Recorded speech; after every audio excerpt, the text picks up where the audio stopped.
ইসরাঈলের অর্থ ভ্রমণে আমি আসি নাই, আমাকে দাওয়াত দিয়ে এনেছেন।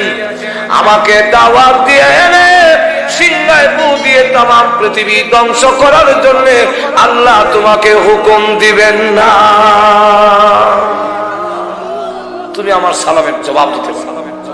এমনি ইসরাঈল সিংহা সরায় কয়, ওয়া আলাইকুম আসসালাম ইয়া রাসূলুল্লাহ ইয়া হাবিবাল্লাহ ইয়া সাইয়্যিদুল মুরসালিন ইয়া রাহমাতাল লিল আলামিন ইয়া শাফিউল মুযনিবিন ইয়া আশরাফুল আম্বিয়া। এইভাবে বলেন, ওগো নবী, আমি আপনার প্রথম সালামই শুনেছি, কেউ তো জবাব দেয় না, কেন জানেননি? আল্লাহ আমাকে বলেছেন, ইসরাঈল সিংহা মুখে লাগাইয়া অপেক্ষা করতে থাকবে, আমি যেই সময় অর্ডার দিব ওই সময় দিতে হবে, একটা সেকেন্ডের বেশ কম না হয়। ওগো আল্লাহর নবী, আমি জানি না কোন সময় আল্লাহ হুকুম দিবেন। আপনি যে আমাকে বারবার সালাম দিচ্ছেন, আমি যদি বলতে যাই ওয়া আলাইকুম আসসালাম ইয়া রাসূলুল্লাহ ইয়া হাবিবাল্লাহ, আল্লাহ যদি আমাকে হুকুম দেয় ইসরাঈল সিংহায় ফু দে, আল্লাহর হুকুমটা পালন করতে দেরি হবে বলে এতক্ষণ শুনেও আমি আপনার সালামের জবাব দেই নাই। তাহলে এখন চিন্তা করেন কত গুরুত্ব সহকারে হুকুম পালন করে, আর ইসরাঈলও জানে না কোন দিন ফু দিবেন। এটা সম্পূর্ণ কার কাছে? আল্লাহ কেন লুকায় রাখলেন? আল্লাহ বলে দেখা আছে, আল্লাহ বলে দেখা আছে,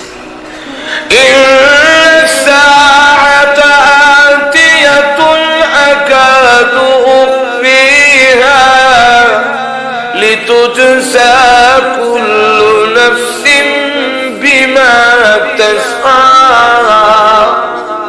আল্লাহ বলে কিয়ামত আনেওয়ালি, কিয়ামত অবশ্যম্ভাবী, কিন্তু আমি আল্লাহর ইচ্ছা লুকায় রাখছে। কেন? যেন তোমাদের প্রত্যেকটা প্রাণীর প্রতিদান, জীবনে যা কামাই করছে তার প্রতিদান, তার যাজা, তার বিনিময়, তার বদলা যাতে দিতে পারি, এই কারণে আমি আল্লাহ এটা লুকায় রাখছি। এটা কেমনে?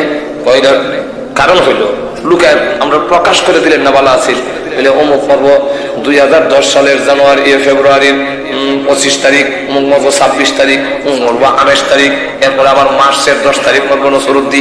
এটা আমরা যে আল্লাহ যদি জানাই লিস্টি দিলাইতো না, সুবিধা আছে বলে না, জানাই লিস্টি দিলাইলে প্রথম নম্বর হলো পৃথিবীর আইন শৃঙ্খলা ঠিক থাকবে না।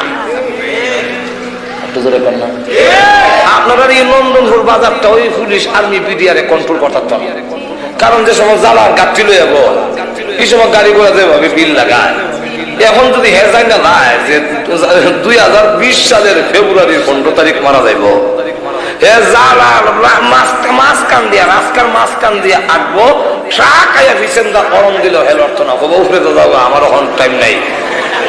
কারণ হে জানে এখন উঠে গেল মরতো না, হে 2020 সালের জানুয়ারির 10 তারিখ বা ফেব্রুয়ারি 15 তারিখ মারা যাইব। ঠিক কিনা? আর এমনি একটা সিএনজি এসে পিছিয়ে খালি হরন দেয়, হুট করে এমনি দেখা যায় হ্যাঁ ওইটা দৌড় দিয়ে গিয়ে কাটা ফেরা হয়, মনে আসলাম বাড়ি আসকা বাড়ি গিয়ে বড় করে একটা মুরগি সৎকা দেয় বেলে খেলে বেলে গেছিলাম গাছা সাক্ষাৎ চলে গেল এক বিশেষ সময় দেরি করেন যেত না, যাইতাম সরাই, এখানে হইলো আসল পয়েন্ট হইলো আজকে সরাই, এখানে টিউনো সাহেব এবং উপজেলার চেয়ারম্যান সব পয়সা রয়েছে, জানেন তো একটু উত্তপ্ত হয়ে গেল কথার জন্য, এখানে একটু উত্তপ্ত ভাব না, এর লেগে এখানে যাওয়ার লাগে। তো আপনার একটা সাইড আবার এখানে যাইতাম, অত বেশি সময় দেওয়া যেত না, আর এখনো অত বেশি দেয় না, আমরা যে শেষে খাওয়ানোর পরে যে ফিরনি আছে না, এইটা একটু দেয় মনে ঠিক না, ঠিক না, যাক গেল একটা। আরেকটা হইল মানুষ যদি দেন না লাই, মানুষের মধ্যে গাফলতি এসে যাবে, আমলের দিক থেকে মানুষ গাফেল হয়ে যাবে।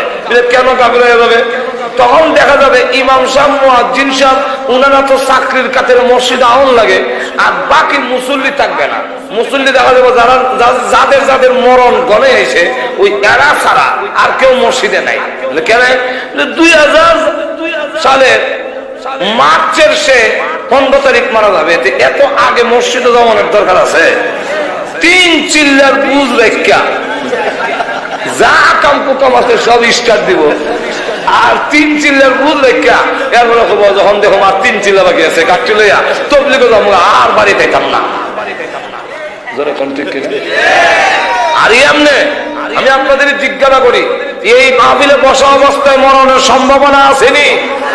খালি আমার না আপনারা সব মৃত্যুর সম্ভাবনা আছে কি নাই? আমি আজকের এই রাত্রটা আমার জীবনের শেষ মাহফিল হতে পারে।